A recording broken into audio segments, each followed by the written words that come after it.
आने के लिए भारत के सामने गिड़गिड़ा रहा है पाकिस्तान। एक नहीं 4 बार लिख चुका है लेटर। नमस्कार, मैं हूं रचना सिंह। पाकिस्तान जो कल तक भारत पर बंदूक तानता था, आज कलम उठाकर पानी की भीख मांग रहा है, और वो भी एक बार नहीं 4 बार। 4 लेटर, 4 गुहार, और हर बार एक ही बात, पानी दो। लेकिन भारत ने साफ कर दिया है, टेररिज्म और ट्रस्ट एक साथ नहीं चल सकते, और खून और पानी कभी साथ में नहीं बह सकते। एक तरफ पाकिस्तान है जो रबी की फसल बचाने के लिए पानी की मांग कर रहा है, दूसरी तरफ भारत है जो अब सिंधु जल संधि को पूरी तरह रीडिजाइन करने के मूड में है, और बीच में है वो चिट्ठियां जो पाकिस्तान ने भारत को भेजी ऑपरेशन सिंदूर के बाद भी। अब सवाल ये है कि क्या ये कूटनीति की हार है या भारत की नीति की जीत? क्या अब पानी भी हमारी ताकत बन चुका है? आइए पहले आपको पूरा मामला बताते हैं। दरअसल भारत के सिंधु जल समझौता को स्थगित करने के कदम का पाकिस्तान में बुरा असर हो रहा है। भारत के इस कदम के बाद अब पाकिस्तान जल संकट की कगार पर आ चुका है। जहां पाकिस्तान अब तक गले तक कर्ज में डूबा हुआ था, वहीं अब पानी की किल्लत ने उसकी मुश्किल को और भी ज्यादा बढ़ा दिया है। सिंधु जल समझौते को लेकर पाकिस्तान लगातार भारत से गुहार लगा रहा है। सिंधु जल समझौते को स्थगित करने के भारत सरकार के फैसले के बाद से पाकिस्तान 4 पत्र भारत सरकार को लिख चुका है। इन पत्रों के माध्यम से पाकिस्तान ने भारत सरकार से गुहार लगाई है कि समझौते को स्थगित करने पर भारत फिर से विचार करे। पाकिस्तान ने ये भी कहा है कि वो समझौते पर बातचीत करने को तैयार है। पाकिस्तान के जल संसाधन मंत्रालय ने भारत के जल शक्ति मंत्रालय को पत्र भी लिखा। दरअसल पाकिस्तान को चिंता है कि भारत के फैसले से पाकिस्तान में रबी की फसल पर बहुत बुरा असर पड़ेगा। सूत्रों के अनुसार नियम के मुताबिक ये पत्र विदेश मंत्रालय भेज दिया गया है, लेकिन भारत को पाकिस्तान की गुहार से कोई हमदर्दी नहीं है। पीएम मोदी पहले ही साफ कर चुके हैं कि खून और पानी साथ नहीं बह सकते।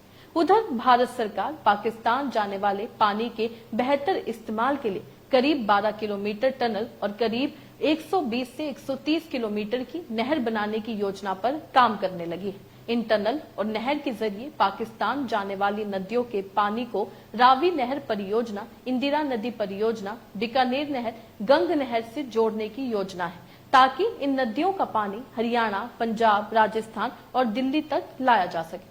दरअसल विदेश गए 7 भारतीय डेलीगेशन से भी विदेशी प्रतिनिधियों ने सिंधु जल समझौते को लेकर सवाल पूछे, जिसके जवाब में भारतीय प्रतिनिधि दलों ने कहा कि खून और पानी एक साथ कभी नहीं बह सकता। पाकिस्तान जब तक आतंकवादियों को भारत में भेजता रहेगा, तब तक गुंजाइश ही नहीं है। अब सवाल ये उठता है कि भारत ने ये फैसला क्यों लिया था। हम सभी जानते हैं जम्मू कश्मीर के पहलगाम 22 अप्रैल को अटैक हुआ था। इस आतंकवादी हमले में 26 लोगों को, जिसमें अधिकतर टूरिस्ट थे, उन्हें बेरहमी से मार दिया गया था। पहलगाम अटैक के बाद पाकिस्तान की तरफ से किए जा रहे आतंकवाद को लेकर पूरे देश का खून खोल गया। भारत ने पाकिस्तान को आतंकवाद के खिलाफ सबक सिखाने के लिए सिंधु जल समझौते को स्थगित कर दिया। इसी के बाद अब पाकिस्तान को पानी की किल्लत का सामना करना पड़ रहा है। भारत ने पाकिस्तान के खिलाफ ऑपरेशन सिंदूर भी लॉन्च किया था और उसको कड़ा सबक सिखाया। इस ऑपरेशन में पाकिस्तान के 9 आतंकी ठिकानों को ढेर कर दिया गया। पाकिस्तान ने भी भारत के खिलाफ हमला करने की नाकाम कोशिश की। दोनों देशों के बीच 10 मई को सीज फायर हुआ था। तो अब तस्वीर साफ है, पाकिस्तान को आतंक की फसल बोने की जो आदत थी, अब वो पानी की बूंद बूंद को तरसने तक आ गई है। जिस मुल्क ने सालों तक बंदूकें थामी, अब वही मुल्क लेटर भेजकर पानी मांग रहा है। लेकिन भारत अब बदल चुका है। ये नया भारत है जो माफी नहीं देता, जो आतंकवाद का जवाब सिर्फ मंच से नहीं, मैदान से भी देता है। भारत ने साफ कर दिया है कि ना पानी देंगे ना भरोसा। जब तक बंदूकें शांत नहीं होती, तब तक तो बिल्कुल भी नहीं। अब सिंधु जल की धारा राष्ट्रनीति के रास्ते से बहेगी।